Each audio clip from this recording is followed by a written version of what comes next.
இந்த செய்தியை உங்களுக்காக வழங்குவது யூரோ குரூப் மலேசியா.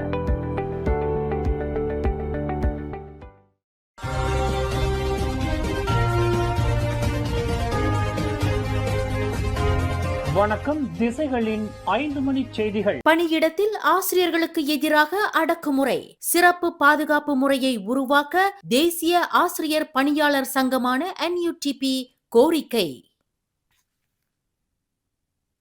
பணியிடங்களில் துன்புறுத்தல் மற்றும் அடக்குமுறைக்கு ஆளாகும் ஆசிரியர்களுக்கு உதவ கல்வி அமைச்சு உடனடியாக ஒரு குறிப்பிட்ட பாதுகாப்பு வழிமுறையை உருவாக்க வேண்டும் என்று மலேசிய தேசிய ஆசிரியர் சங்கமான NUTP தலைவர் அமினுடின் அவாங் வலியுறுத்தியுள்ளார். கோலாலம்பூர் கப்போங்கில் உள்ள ஒரு பள்ளியில் 17 ஆண்டுகள் பணியாற்றி 3 முறை சிறந்த சேவை விருது பெற்ற DG 44 தர பெண் ஆசிரியர் ஒருவர் பள்ளி தலைமை ஆசிரியரின் அடக்குமுறையால் தனது DG 48 பதவி உயர்வை இழந்துள்ளதாக சமூக ஊடகங்களில் புகார் எழுந்துள்ளது. இதனால் அவர் கடுமையான மன உளைச்சலுக்கு ஆளாகியுள்ளார். மேலும் அதே தலைமை ஆசிரியரின் கீழ் 5 ஆசிரியர்களின் பதவி உயர்வு பாதிக்கப்பட்டுள்ளதாகவும் கூறப்பட்டுள்ளது. இதுகுறித்து பேசிய NUTP தலைவர் அமினுடின் அவாங், இந்த புகார் உண்மையாக இருக்கும் பட்சத்தில் கல்வி அமைச்சு விரிவான விசாரணை நடத்தி கடுமையான நடவடிக்கை எடுக்க வேண்டும் என்றும், இது வெறும் புகார் பெறும் தளமாக இல்லாமல் பாதிக்கப்பட்ட ஆசிரியர்களுக்கு முறையான தீர்வு தரும் அமைப்பாக இருக்க வேண்டும் என்றும் கேட்டுக் கொண்டுள்ளார்.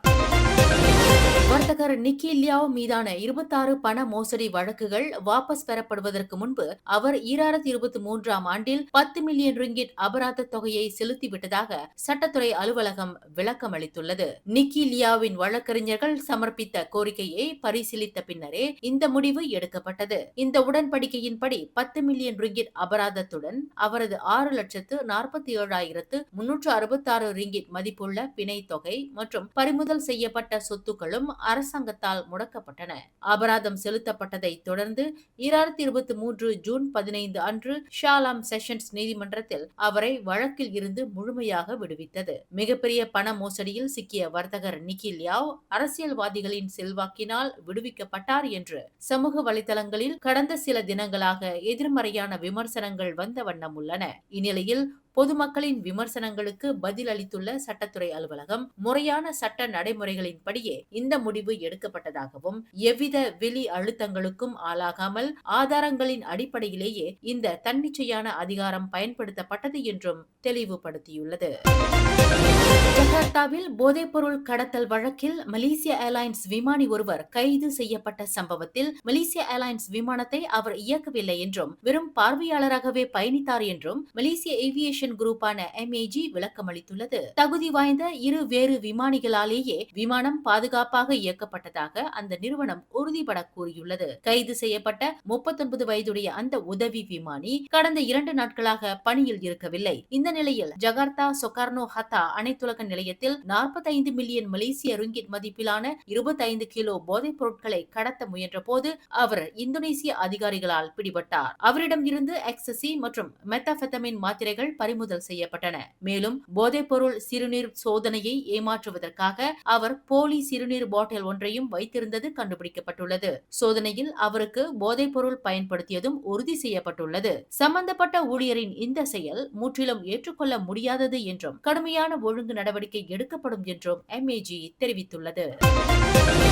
மலேசிய சமூக பாதுகாப்பு நிறுவனமான பர்கேசோ கீழ் செயல்படும் டயக்கர்ஜாய 2.0 திட்டத்தில் போலி ஆவணங்களை சமர்ப்பித்து ஊக்கத்தொகை கோரியதாக ஒரு தம்பதியினர் உட்பட 3 மீது சிரம்பான் செஷன்ஸ் நீதிமன்றத்தில் இன்று குற்றம் சாட்டப்பட்டுள்ளது. வர்த்தக உரிமையாளரான 45 வயது MS குணசீலன், அவரது 45 வயது மனைவி S தீன்மலர் மற்றும் 45 வயது AS ஷிஸ்மான் ஆகிய 3 மீதும் மலேசிய ஊழல் தடுப்பு ஆணையமான SPRM சட்டத்தின் கீழ் குற்றச்சாட்டுகள் கொண்டு வரப்பட்டுள்ளன. நீதிபதி ஷாருல் ரிசால் மஜித் முன்னிலையில் நிறுத்தப்பட்ட குணசீலன், தீன்மலர் மற்றும் ஷிஸ்மான் ஆகிய 3 தங்களுக்கு எதிரான குற்றச்சாட்டை மறுத்து விசாரணை கோரினர். குற்றவாளி என்று நிரூபிக்கப்பட்டால் கூடியபட்சம் 20 ஆண்டு சிறை, 5 மடங்கு அபராதம் விதிக்க வகை செய்யும் குற்றவியல் சட்டத்தின் கீழ் அவர்கள் குற்றச்சாட்டை எதிர்நோக்கியுள்ளனர். உண்மையிலேயே பாதிக்கப்பட்டவர்களுக்கு சேர வேண்டிய கேசோ பணத்தை மாற்றுத்திறனாளிகள், பரோலில் உள்ளவர்கள் மற்றும் 60 வயதிற்கு மேற்பட்ட முதியவர்களின் தனிப்பட்ட தரவுகள் அவர்களின் அனுமதியின்றி திருடப்பட்டு பிர்கேசோவின் டயக்கர்ஜ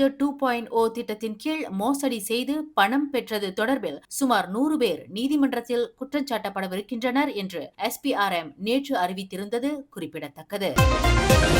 இவ்வாண்டு இறுதிக்குள் பினாங்கு மாநிலத்தில் உள்ள 3 தமிழ் பள்ளிகளுக்கு புதிய கட்டிடங்கள் தோற்றுவிக்கப்படும் என்று மாநில ஆட்சிக்குழு உறுப்பினரும் தமிழ் பள்ளிகளின் சிறப்பு குழு தலைவருமான டத்தோஸ்ரீ சுந்தர் ராஜு சோமு குறிப்பிட்டார். அதன் முதற்கட்டமாக ராஜாஜி தமிழ் பள்ளிக்கான அடிக்கல் நாட்டு விழா ஏற்கனவே நிறைவடைந்து தற்போது 9 மில்லியன் ரிங்கிட் செலவில் 2 மாடி கட்டிட கட்டுமான பணிகள் விறுவிறுப்பாக நடந்து வருகின்றன. அடுத்ததாக 10 ஆண்டுகளுக்கு முன்பு கட்டுமான பணிகள் பாதியிலேயே நின்று போன சுங்கைபக்காப் தமிழ் பள்ளியின் புதிய கட்டிட பணிகள் தற்போது 12 மில்லியன் ரிங்கிட் செலவில் மீண்டும் தொடங்கப்பட உள்ளன. தொடர்ந்து ஜூரு தோட்ட தமிழ் பள்ளியின் புதிய கட்டிடத்திற்கான 12 ஏக்கர் நிலம் பரிந்துரையில் உள்ள நிலையில் இவ்விரண்டு பள்ளிகளின் அடிக்கல் நாட்டு விழாக்களும் இந்த ஆண்டு இறுதிக்குள் கட்டாயம் நடைபெறும் என்று டத்தோஸ்ரீ சுந்தர் ராஜு உறுதியளித்தார். நடக்க போற 2 முயற்சி என்னன்னு கேட்டீங்கன்னா, பெரிய அளவுல ரொம்ப கஷ்டப்பட்டு செஞ்ச முயற்சி என்னன்னு கேட்டீங்கன்னா, இந்த வருஷம் மட்டும் 3 தமிழ் பள்ளிகளுக்கு புது கட்டடம் கட்டுறதுக்கு கல்நாட்டு விழா நடத்திடுவோம். இந்த வருஷத்துல ஏற்கனவே ராஜாஜி தமிழ் பள்ளிக்கு செஞ்சிட்டோம், இப்போ வேலை நடந்துகிட்டு இருக்கு. 2வதா வந்துட்டு நம்ம ஜூரு தமிழ் பள்ளிக்கு ஒரு 12 ஏக்கர் நிலம் வாங்கியிருக்கோம். அது RFP கால் பண்ணிட்டு இருக்காங்க. ஒரு 4 ஏக்கர்ல ஒரு தமிழ் பள்ளியும் ஒரு மண்டபமும் கட்டுறதுக்கு ஒரு முயற்சி, அதுவும் இந்த வருஷத்துல கல்நாட்டு விழா நடந்துடும். 3வதா வந்து இந்த சுங்கைபக்காப் தமிழ் பள்ளி, அது ரொம்ப நாளா அப்படி வேலை விட்டு போய் இருந்தது. அதையும் அந்த வருஷ கடைசிக்குள்ளார திரும்பி அவார்ட் பண்ணி கான்ட்ராக்ட் திரும்பி வேலையை கண்டினியூ பண்றதுக்கு செய்ய போறோம். மேலும் பெருமாத்தங் திங்கி மற்றும் ராமகிருஷ்ணா ஆகிய 2 தமிழ் பள்ளிகளும் தங்களின் பிரதான தேவையாக பள்ளி மண்டபம் வேண்டும் என்ற கோரிக்கையை முன்வைத்துள்ளன. இதற்கான ஆலோசனைகளையும் சிறப்பு குழு பெற்று வருகிறது என்று டத்தோஸ்ரீ சுந்தர் ராஜு குறிப்பிட்டார். கடந்த 2008ஆம் ஆண்டில் அன்றைய முதல் அமைச்சர் லிம் குவான் எங் முதல் முறையாக தமிழ் பள்ளிகளுக்கு 15 லட்சம் ரிங்கிட் நிதி ஒதுக்கீடு செய்தார். அங்கு தொடங்கிய மேம்பாட்டு வேலைகளின் தொடர்ச்சியாக தற்போது 2026ஆம் ஆண்டில் முதலமைச்சர் சாவ் கொன் யாவ் இந்த ஆண்டு மானியத்தை 25 லட்சம் ரிங்கிட்டாக உயர்த்தியுள்ளார். இதனால் பினாங்கு மாநில தமிழ் பள்ளிகள் இன்னும் பல முன்னேற்றங்களை அடைவதற்கான வாய்ப்புகள் பிரகாசமாக உள்ளதாக சிறப்பு குழுவின் துணைத் தலைவர் குமரன் கிருஷ்ணனுடன் நடத்திய செய்தியாளர் சந்திப்பில் டத்தோஸ்ரீ சுந்தர் ராஜு சோமு இதனை தெரிவித்தார். புதிய அரசியல் கூட்டணி அமைக்கப் போவதாக அறிவித்ததன் மூலம் பரிகாத்தா நேஷனல் கூட்டணியில் இருந்து பெர்சாத்து கட்சி தானாகவே வெளியேறிவிட்டதாக பாஸ் தலைவர் அடி ஹவாங் தெரிவித்துள்ளார். தெலங்கானாவில் இன்று செய்தியாளர்களிடம் பேசிய அடி ஹவாங், வேறு கூட்டணி அமைக்கும் அல்லது இணையும் எந்த ஒரு கட்சியும் கூட்டணியில் இருந்து தானாகவே நீக்கப்படும் என்பது பரிகாத்தா நேஷனல் கட்சியின் விதிமுறை என்றும், எனவே இதற்கு தனியாக அதிகாரப்பூர்வ அறிவிப்பு எதுவும் தேவையில்லை என்றும் விளக்கம் அளித்துள்ளார். நெகிரி சம்பிலான் மாநில தேர்தலுக்கு பிறகு புத்ரா மற்றும் டாக்டர் ராமசாமியின் உரிமை போன்ற கட்சிகளுடன் இணைந்து ஒரு புதிய வலுவான கூட்டணியை அமைக்கப் போவதாக பெர்சாத்து தலைவர் தான் ஸ்ரீ முஹிதீன் யாசின் அண்மையில் அறிவித்திருந்த நிலையில் அடி ஹவாங் இந்த அதிரடி அறிவிப்பை வெளியிட்டுள்ளார். முன்னாள் தலைமை நீதிபதி துன் முகமது யூசுப் சின் இன்று அதிகாலை 1 மணியளவில் தனது 91வது வயதில் காலமானார். இத்தகவலை அவரது மகள் சுலியானா மற்றும் மலேசிய வழக்கறிஞர் மன்றத்தின் முன்னாள் தலைவர் எஸ்ரி அப்துல் வஹாப் ஆகியோர் உறுதிப்படுத்தியுள்ளனர். நாட்டின் 2வது தலைமை நீதிபதியாக 1994 செப்டம்பர் முதல் 2000ஆம் ஆண்டு டிசம்பர் வரை வரலாற்று சிறப்புமிக்க பணியாற்றிய இவரது மறைவு நீதித்துறைக்கு பெரும் இழப்பாகும். அன்னாரின் இறுதிச் சடங்கு தொழுகை கிளனா ஜயாவில் உள்ள அல் ஹிடாயா பள்ளிவாசலில் நடைபெற்ற பின்னர் கொத்தா டமன்சாரா பிரிவு 9இல் உள்ள இஸ்லாமிய மையத்து கொல்லையில் அவரது உடல் நல்லடக்கம் செய்யப்படுவதாக அறிவிக்கப்பட்டுள்ளது. மேலும் செய்திகளை தெரிந்து கொள்ள கீழே இருக்கும் பெல் பட்டனை அழுத்துங்கள். உங்கள் மகிழ்ச்சியை வெளிப்படுத்த லைக் மற்றும் ஷேர் செய்யுங்கள்.